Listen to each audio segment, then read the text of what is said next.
यदि अन्याय हो भी रहा है और वो यदि न्याय प्राप्त करना चाहता है तो इसके लिए उसका आर्थिक रूप से जो है वो सक्षम होना जरूरी है।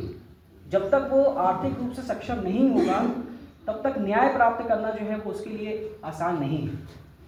इन्हीं तमाम बातों को ध्यान में रखते हुए 1987 में विधिक सेवा प्राधिकरण एक अधिनियम जो है वो स्थापित किया गया, जिसका जो मुख्य उद्देश्य क्या है, राष्ट्र से लेके जिले तक लोगों को निःशुल्क विधिक जो है वो सहायता देना।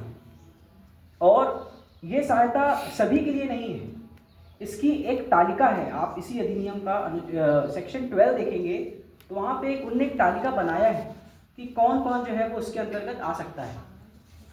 ये राष्ट्र से लेके जिला स्तर तक काम करती है।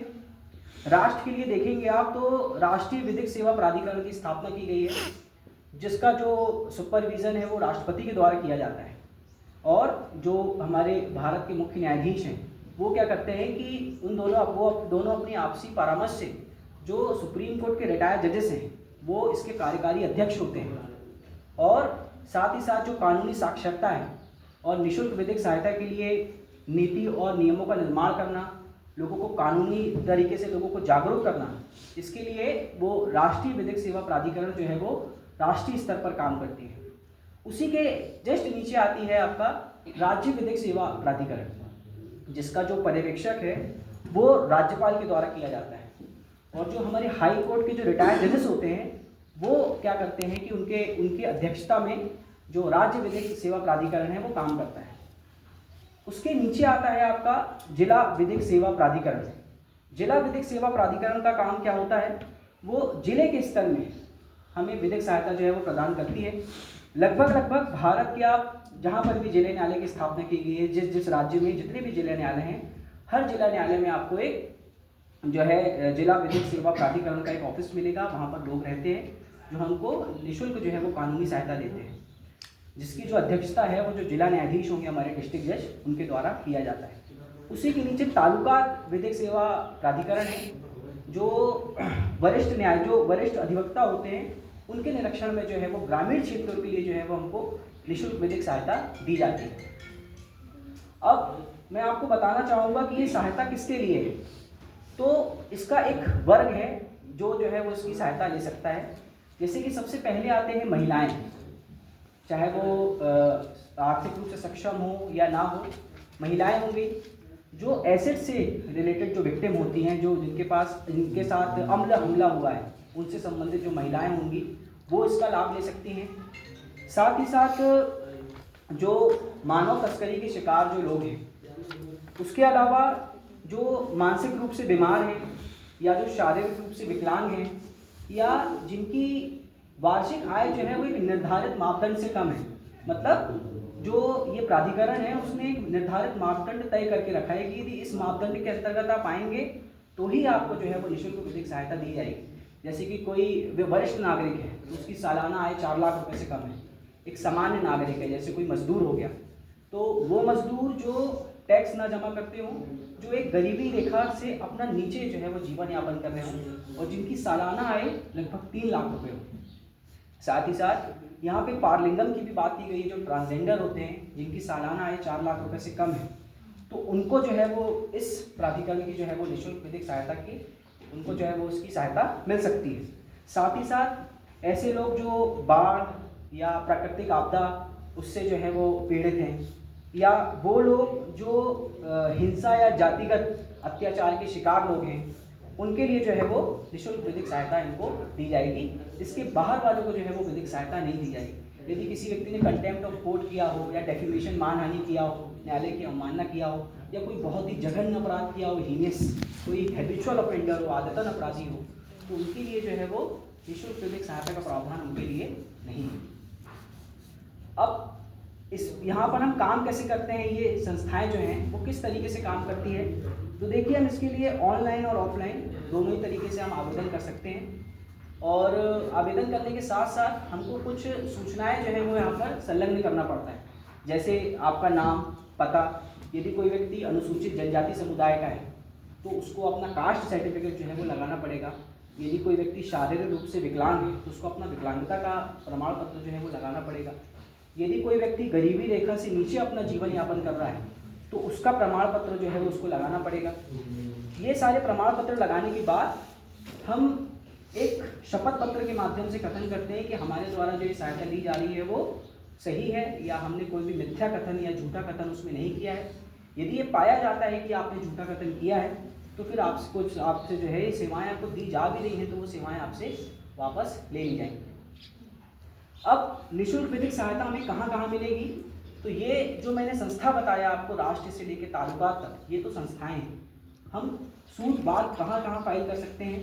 तो कोई न्यायालय की प्रक्रिया हो, या कोई ट्रिब्यूनल में अधिकरण में कोई मामला चल रहा हो, या कोई न्यायिक की अर्ध न्यायिक संस्था हो, हर जगह जो है वो हमको निःशुल्क विधिक सहायता जो है वो दी जाएगी। हाँ, उसके अलावा हमको शपथ पत्र के माध्यम से कथन करना पड़ता है। अब आप देखेंगे कि चाहे कोई सिविल मामला हो, दीवानी, या कोई फौजदारी मुकदमा हो, क्रिमिनल, दोनों ही जगह जो है वो हमको ये सहायता दी जाएगी। जैसे मैं पहले आपको क्रिमिनल बताता हूँ, फिर मैं आपको सिविल बताता हूँ। यदि किसी व्यक्ति को पुलिस ने जो है वो हिरासत में ले लिया है ना, अब वो या फिर वो पहले से जो है वो जेल में है, या पुलिस ने उसको हिरासत में ले लिया है और उसके पास जो है वो आर्थिक रूप से वो इतना सक्षम नहीं है कि वो जो है वो एक अधिवक्ता नियुक्त कर पाए और न्यायालय के सामने अपनी पैरवी कर पाए, तो इसके लिए वो क्या करेगा, वो मजिस्ट्रेट के सामने जैसे ही मामला जाएगा तो मजिस्ट्रेट क्या करेंगे, इस चीज़ की जांच करेंगे। सबसे इसकी जांच करने के पहले भी प्राइमा फेसी इस बात, प्रथम दृष्टांत इस बात की जांच की जाती है कि मामला आपके पक्ष में है कि नहीं।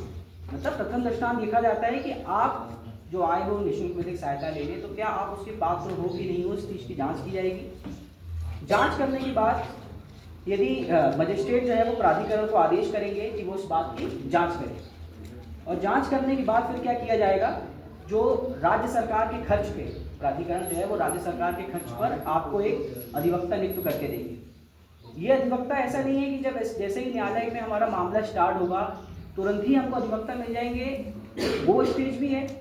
दूसरा स्तर, यदि हमारा न्यायालय के सामने आरोप लगाया जा रहा है, मतलब चार्ज लग रहा है जब न्यायालय के सामने, उस समय हमारे पक्ष में कोई वकील नहीं खड़ा है, या फिर आप देख रहे हैं कि जो विक्टिम है उसका साक्ष्य जो है वो लिया जा रहा है, या उसकी चीफ एग्जामिनेशन मुख्य परीक्षा हो रही है न्यायालय के सामने, और हम देख रहे हैं कि जो विक्टिम है, जो अभियुक्त है, एक्यूज्ड, उसके पास जो है वो उसका कोई लीगल हायर जो है वो वहाँ पे खड़ा नहीं है।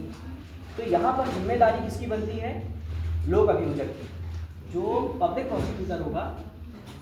प्रोसिक्यूटर होगा यहाँ पर उसकी जिम्मेदारी होगी कि वो मजिस्ट्रेट को आदेश दे, मतलब मजिस्ट्रेट को बोले कि ये जो है वो उनके पास अपना कोई लीगल हायर नहीं है, तो उनको वो लीगल हायर अपॉइंट करके दे। तो क्रिमिनल मामले में यदि आपका कोई मामला चल रहा है तो मामले के प्रारंभ से लेके जमानत तक की जो पूरी प्रक्रिया है वो एक ही अधिवक्ता के द्वारा की जाएगी। अब यहाँ पर मैं आपको एक अच्छी बात बताता हूँ। अभी 2019 में एक बहुत अच्छा जजमेंट आया था सुप्रीम कोर्ट का, अनोखी लाल versus state of Madhya Pradesh का, जिसमें सुप्रीम कोर्ट ने ये कहा था कि यदि किसी व्यक्ति के द्वारा कोई ऐसा अपराध किया गया है जिसमें मृत्यु या आजीवन कारावास से दंडनीय सजा है, तो ऐसे मामले में यदि आप किसी निःशुल्क विधिक सहायता के लिए आप किसी एडवोकेट को हायर कर रहे हो, तो वो ऐसा अधिवक्ता होना चाहिए जिसके पास कम से कम 10 साल का उसकी प्रैक्टिस हो। 10 साल की प्रैक्टिस के साथ साथ उसको कानूनी क्षेत्र में उसका अनुभव हो, और उसने अपने जीवन में कई आपराधिक प्रकरण को जो है वो निपटाया हो। कोई ऐसा वकील ही जो है वो नियुक्त किया जाएगा। अब यदि कोई दीवानी मामला न्यायालय में चल रहा है, ये हो गया क्रिमिनल, है ना, आपराधिक, फौजदारी। यदि कोई दीवानी मामला न्यायालय में चल रहा है तो दीवानी मामले में क्या होता है कि हम जानते हैं कि हमको कोर्ट फीस देना पड़ता है ना, न्यायालय का एक शुल्क होता है जो कोर्ट फीस अधिनियम के अंतर्गत तय किया जाता है। हमको कोर्ट फीस जो है वो जमा करना पड़ता है। विशेष रूप से जो हमारे दीवानी मामले होते हैं, जो हमारी संपत्ति या धन से संबंधित मामले हैं, वो दीवानी मामले के अंतर्गत आते हैं, हमको कोर्ट फीस जमा करना पड़ेगा। अब यदि हमारे पास कोर्ट फीस जमा करने, अब कोर्ट फीस कैसे तय की जाती है, यदि प्रॉपर्टी का कोई मैटर है तो उसका जो मार्केट वैल्यू है प्रॉपर्टी की, बाजार मूल्य है, उसके आधार पर आपकी कोर्ट फीस जो है वो तय की जाएगी। और यदि आप कोर्ट फीस नहीं दे पा रहे हो तो सिविल प्रक्रिया संहिता का आदेश 33 या 33 उसके अंतर्गत जो है वो उस क्राइटेरिया के अंतर्गत यदि हम आएंगे, उसका आप ऑर्डर 33 रूल 5 पढ़ेंगे तो वहाँ पे कुछ क्राइटेरिया दिया हुआ है और यदि हम उस दायरे में आते हैं तो फिर कोर्ट फीस जो है वो हमारी माफ़ कर दी जाएगी। और कोर्ट फीस किसके द्वारा दिया जाएगा? राज्य सरकार जो है वो हमारी कोर्ट फीस जमा करेगी। तो ऐसा नहीं है कि यहाँ पर न्यायालय ने या राज्य सरकार ने हमारी कोर्ट फीस जमा कर दिया तो यहाँ पर हम अपने दायित्व से बच गए। यदि वो मामला चल रहा है, सिविल मामले हैं बहुत लंबे चलते हैं, है ना, व्यक्ति ऐसा सिविल मामले में ऐसा कहा जाता है कि जब इंसान जन्म लेता है तब उसका मामला चालू होता है और उसकी ज़िंदगी की आखिरी इच्छा होती है कि उसके सामने निर्णय हो जाए। इतने लंबे चलते हैं सिविल मामले। तो यहाँ पर ऐसा नहीं है कि आपको स्टार्टिंग में जो है वो कोर्ट की फीस नहीं देना पड़ रहा है, न्यायालय का खर्च नहीं देना पड़ रहा है, जो शपथ पत्र लग रहे हैं, दस्तावेज लग रहे हैं, है ना, सर्टिफाइड कॉपी लगती है, ये सब खर्च, सारे खर्च जो है वो सब राज्य सरकार वहन करेगी। लेकिन भविष्य में यदि वो जो मामला आप न्यायालय में लड़ रहे थे वो यदि आपके पक्ष में आता है तो फिर उस परिस्थिति में आपकी संपत्ति जो है, संपत्ति से आपकी कोर्ट फीस जो है वो वसूला जाएगा। आप ये समझ लीजिए कि जो आपकी संपत्ति है उस पर कोर्ट फीस जो है वो एक तरीके से कर्ज के समान हो गई। और यदि आप कोर्ट फीस नहीं जमा करते हैं तो फिर उस परिस्थिति में आपको आपके मकान का स्वामित्व या मालिकाना हक जो है वो नहीं दिया जाएगा। मतलब कोर्ट फीस आपको बाद में जो है वो जमा करना पड़ेगा। अब इसके लिए कुछ कानून भी बनाए गए हैं, है ना, जैसे कि आप अनुच्छेद 14 देखोगे तो अनुच्छेद 14 में लिखा हुआ है कि भारत के जितने भी नागरिक हैं उनको निःशुल्क जो है वो, मतलब प्रत्येक व्यक्ति को जो है वो कानून के समक्ष समता का अधिकार है और धर्म, नस्ल, जाति, भाषा को दरकिनार करते हुए जो है वो सभी व्यक्ति को जो है वो, मतलब कानून के समक्ष सभी समान है, क्योंकि हम रूल ऑफ लॉ की बात करते हैं, विधिका शासन, है ना।